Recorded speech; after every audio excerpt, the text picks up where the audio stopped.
And that's Nick, and we're with NV Board Gaming, and today we're going to go over Race for the Galaxy. This is a 2 to 4 player game by Tom Lehman and published by Rio Grande Games.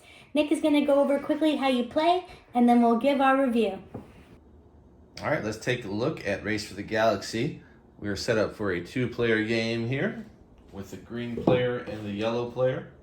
There are no differences in their cards as far as their action cards here. These colored action cards. This is where they're going to be selecting their actions for the game. In Race for the Galaxy, you're trying to get the most victory points by a combination of cards in your tableau that you play throughout the game, and these victory point chips right here. The game will end as soon as one player has 12 cards in their tableau, or this pool of victory points is depleted. So in Race for the Galaxy, you have a set of actions you can choose from. You have all of these right here, and we'll go over those actions. And we're going to be just doing this throughout the game. The thing about Race for the Galaxy is when you select an action, your opponent gets to use that action as well. But you do get bonuses for being the one that picked that action over here. So this will be the basic action you take when your opponent picks it. When you pick it, when you are the one that selects that action, you get to take this side. That means that you actually picked it. All right, I'm gonna put this over here to reference later. So the first action on there was Explore. I have 2 Explore cards. I can play one or both of these. Usually you're gonna play one. So we have this one, which Explore is always drawing cards. So my opponent will get to draw this too, but I'll get to draw a better variety. I'll get to draft a better variety. This one, normally we draw 2 cards and keep 1. That's the base action. This one lets me draw +1, so it'll be 3 cards and keep +1, so 2 cards instead of 1. So I'm going to draw 3 and keep 2. My opponent will draw 2 and keep 1. This one, I don't get a bonus for keeping any extra. I still get to keep only 1, but I get to draw 2 + 5, so I get to draw 7 cards. If I really wanted a card in the deck, wasn't happy with my hand, maybe I would play this one as opposed to this one. So I get to keep more cards with this, but I get to draft more cards. I get to draft through more cards than this. So that's Explore. Develop is a way to put cards in the tableau. So you can see this diamond here that signifies develop. So this is a development card because it has a diamond. If I played this card, I get a bonus of 1 less cost on development. So if I wanted to put this in my tableau, it is going to cost 2 instead of 3 for me because my bonus is a -1. So I can play that here, and to pay for cards in this game, you have to pay cards. So I'd have to discard 2 of my other cards. I should explain, both players start with 6 cards and a home base that we're going to get to pick from. And they're going to discard down to 4. So 2 of these cards are gone right away. So if you want to play through the actual game, let's do that. Let's go ahead and take a look at our cards so you can kind of get a better understanding of what I'm doing. And the planet. I'm going to shuffle these up, whatever. Give 2 to this person, 2 to me. And the rest of these are gone. These are the home planets. You can tell that if you have the game because they have the numbers on this right here, if you see on the very corners. So I have one that is for military. I can tell because of the red background. And I look at my hand. I do have a good military card. This one's going to give me a lot, but I don't have any military planets. So that doesn't interest me as much. So I might actually get rid of this card right here, and I'll just avoid this. So I'm going to discard this one and keep this one. This one helps me get a better trade value, and I can also look at more cards when I do an Explore. So you can notice that on the cards, it's all laid out in what phase this card gives you a bonus in. So this is a free world. I'm just going to put that right there. I already have 1 world in my tableau, and I need 12 to end the game. And this other one goes away. My opponent, we'll worry about them in a minute. I just want to play through a little bit to give you guys an idea. Now, like I said, I have to decide what I'm going to discard. Well, I mentioned I want to discard this because this is usually a great card if I want to go military. I don't want to go military, so I don't care about this. And that's all this card does. So I'm going to discard this. I definitely want to keep this because this makes my worlds cheaper. You can notice it doesn't have the red background. It has a black one. So this is non-military.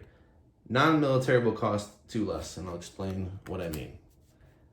So I'm looking at my cards here. I don't have any green cards in my hand, and this is very centric to the genes. That's what they call the green resource. So I'm gonna get rid of this as well. So I have my 4 cards. They're not cheap, but that's okay. This is all private information. Don't get confused that it's in the tableau. As usual, I am showing you the cards in my hand to give you a better understanding. Now I can explain a little better. If I develop here, if I were to choose on my action to develop, I would probably pick this one. Now, it costs 4 minus 1 if I picked it. So that's all my hand. But every single time I settle, it's 2 cards less I have to pay. That's really powerful. So let's say I do that. If I do that, all my cards are gone. All 3 of them. So I have no cards now. So I'm guaranteed my next action, I'm going to do explore action to draw something. Alternatively, let's take a look at what I have. Oh, I discarded them, that's right. Let's just grab some other ones. I could settle. Now, we're saying that I'm not doing this. Or, you know what? Let's go ahead. Let's leave it out there. Let's say I played this and I paid for it in a turn. This is only going to cost me 1. It costs 3 normally, but it's only going to cost me 1 because of my ability out here, that -2. This is a signature for victory points. So this will give me 2 victory points as a cumulative after the game. We count those up at the end. This one here as well was 2. And my starting planet was 0. So if I played this, I now have a spot that produces. And when it produces, it actually gives me a card as well.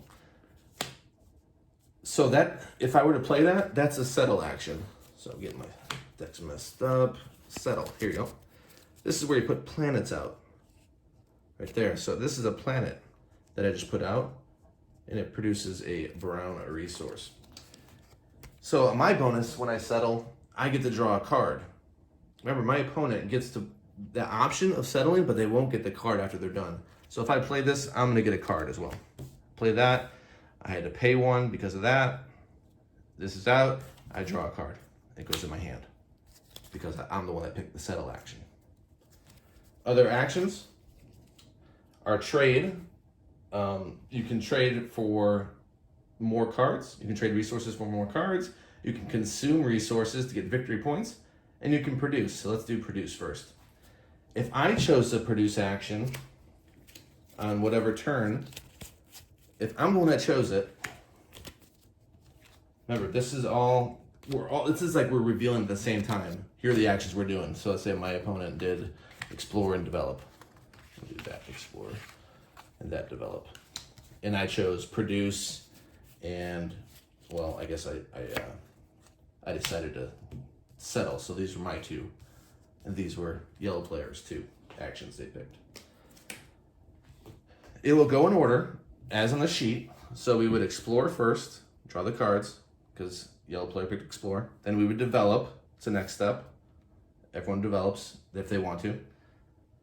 Settle was picked, so that's when I put that out. Did anyone do a trade? No. Anyone do a consume? No. I did a produce. So to produce this phase, I get a good. All a good is a card.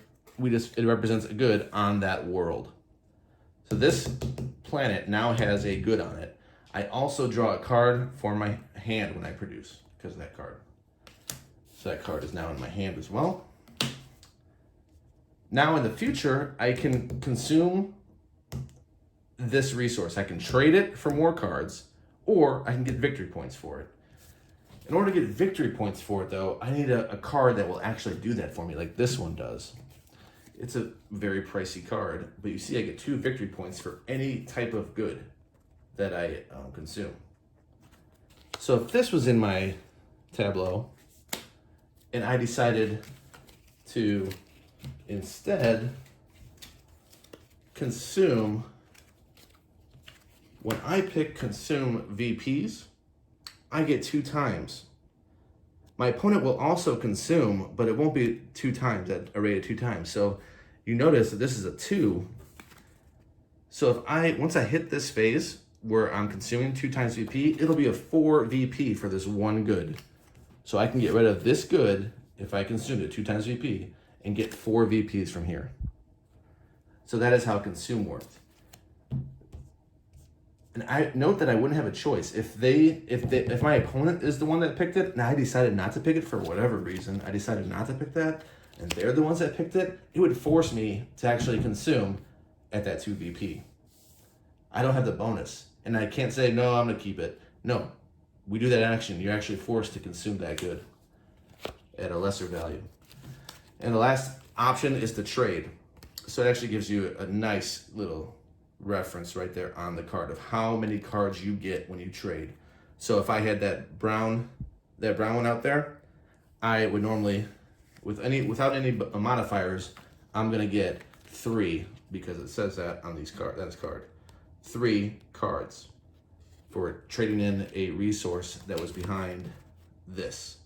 So I'm gonna go ahead and draw 3 cards. However, I have a card that modifies that as a +2. Now I'm getting 5 cards for every brown. So that is how that works. So some other things I'll explain about the game, but that's how the phases you already know how the phases work now. So let's just look at some other cards. This one, and let's see. Let's take a look at some other goodies. What do we got here? Let's see what the yellow player has. Okay, there's some good ones to look at. Let's say I got these 2 out here. I played these 2. Now I have what are called military strength. I have a 2 military strength. They're the only 2 out here. So I can play military worlds. So if I look at my hand of cards, I have one that is a 2 strength. I couldn't play this one because it's a 3 strength. But if I play this one, I can do that because of the 2 value here. And I'll do it for free. I can prove that I have a 2 value. I can play a 2 value military. You can tell the military by the red outline on the planet. Also, these cards here are windfall planets because they're not filled in. You see the colors are not filled in like this one is. So they don't produce on their own like this one does. You can notice they don't have any production here. However, when I first play them, they come with a good. So boom, boom. These guys both have a good on them because they are windfall. Now they don't produce naturally. However, if I look at my cheat sheet here, if I'm the one that picked produce, I do get a good on one of my windfalls. My opponent would not. So I would be able to produce on that if they didn't already have something. They don't stack. I can only have 1 good on them at a time. Okay, so that was a little bit about military. So now I have, you notice this one actually gave me 1 more, so I have 3 military. So my next turn I could go ahead and play that because I have 3 and now I have 4. Hopefully that makes sense. So now my tableau is worth 4 military. So it's going to be easier and easier for me to play militaristic planets. So there's some other cooler things that you have to sit here and read, but they're harder to play out, but they will add up.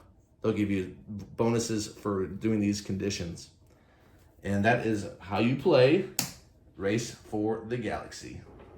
Welcome back for our review of Race for the Galaxy. I would say after about 1,000 plays, it's fair enough that I can review this one. I have given it a 9.3. So this is my favorite card game of all time. It's my favorite tableau building game of all time. So it's definitely going to be in the 9s. It's 9.3. Love how the game plays. Right away, when you're faced with the decision of your starting world even, and the 6 cards you have in your hand, you kind of get a feel for what you're going to go for the rest of this game. But it might not pan out that way. You might not get the right cards. You might have to switch gears. All right, now all of a sudden I'm going military. You just don't know what you're going to get for the rest of the game. You have your plans. You hope it comes to fruition, and it might not. so you have to adjust all the time if the cards don't go your way. And it's really fun. Once you get the hang of the game, after more and more plays, you start looking for certain cards. Man, I hope I get that card because it's cheap and powerful, whatever your tactic might be. The military cards, you can go that route, and it's super cool because if you go military route, it's cheaper to pay for your cards because it doesn't cost anything. You have the military to pay for it. You can just throw it out there for free. You have non-military things that can help you. There's different cards that give you minus on non-military cards. Different things that help you for developments and so forth. A lot of different ways to go in this game. Highly recommend it. But I will say there is a learning curve for this game. It's not going to be easy for somebody to teach you. But once you learn it, there's a good reward at the end. Vic, what is your score for Race for the Galaxy? I give it an 8.3. Almost the same. Nope. Not really. I enjoy this game. We had a bit of a hiatus where I hadn't played it for a while. We played it again for the first time in a bit. We've just got so many games in so little time, I guess you could say. But I do enjoy it. It's a lot of fun. I love the decisions. Sometimes it's heart-wrenching to get rid of cards to put down to settle a planet. You really want to keep everything sometimes, and you like all your cards, but you have to pay for something one way or another if you're not going the military route. So that's probably the hardest part of the game for me. Is I'm a bit of a hoarder when it comes to the cards. I want to keep them all. And Vic has trouble if I pick an action she didn't pick, and now she wants to do that action. It's going to cost cards to do that action. Now, she had planned to do a settle action after the develop action, so she spends her money on the develop, and then she's like, I don't have the money to do the action I wanted to do now. Yeah, he tricks me, gets me every time. Not intentionally. We don't know what No, but it's a really good game. And, with respect to the learning curve, there is a great sheet that kind of explains the phases. I mean, there are times that I still go to you and I say, what does this mean, or what does this do? But there is iconography on the cards, and they are, once you get familiar with them, it's not... Sure, once you get familiar with them. It's not an easy game to learn. Yeah, but it's certainly something that I enjoy playing with Nick. Nick plays the app version of the game. Very good app. And it's a lot of fun as well. I have it on my phone, but I'm not a seasoned vet. I'm not on the circuit like he is, so... If you're on that app, you've probably played me. Deftones is the username. Yeah, so let us know in the comment section below what your favorite card game is. Like this video and subscribe to our channel if you haven't already. We provide great content multiple times a week with great modern board game reviews and overviews that are real quick so you can pick up on new games. Thank you so much for joining us today. Have a great one. Bye.